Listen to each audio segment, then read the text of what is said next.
Welcome back to Radical and Relevant, where we are exploring the genius of the gospel.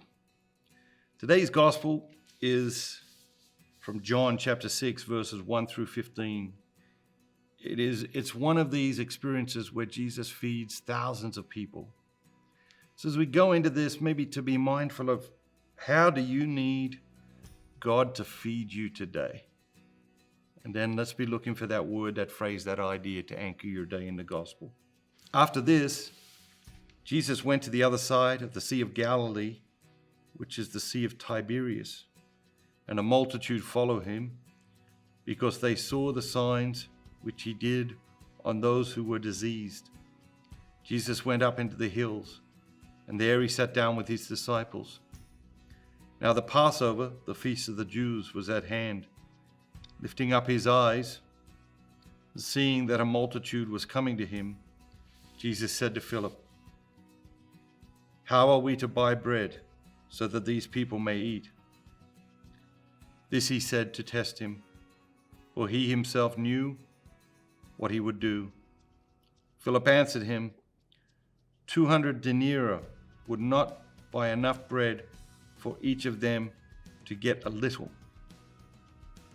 One of his disciples, Andrew, Simon Peter's brother, said to him, "There is a lad here who has 5 barley loaves and 2 fish. But what are they among so many?" And Jesus said, "Make the people sit down." Now there was much grass in the place, so the men sat down in number, about 5,000. Jesus then took the loaves, and when he had given thanks, he distributed them to those who were seated. So also the fish, as much as they wanted. And when they had eaten their fill, he told his disciples, "Gather up the fragments left over, that nothing may be lost."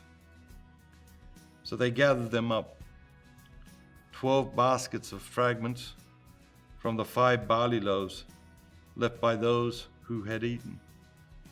When the people saw the sign which he had done, they said, "This is indeed the prophet who is to come into the world." Perceiving then that they were about to come and take him by force to make him king, Jesus withdrew again to the hills by himself. So many things again here.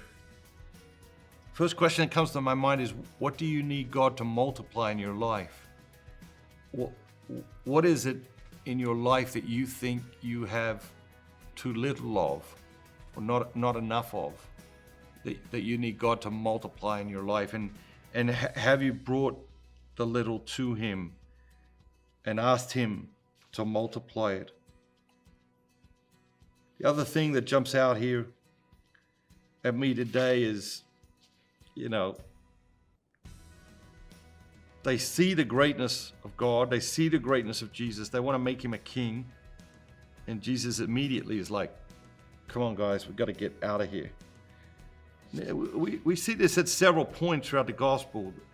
The people only able to conceive of Jesus' greatness as a worldly greatness, and desire to make him a great king or a great spiritual leader in the world. And Jesus has to escape these situations. What do you need multiplied in your life? And in what ways are people maybe trying to put you into worldly positions that God is not calling you to? And like Jesus, you have to withdraw again to the hills by yourself. Have an amazing day. Remember, don't just be yourself. Be the very best version of yourself, all that God created you to be.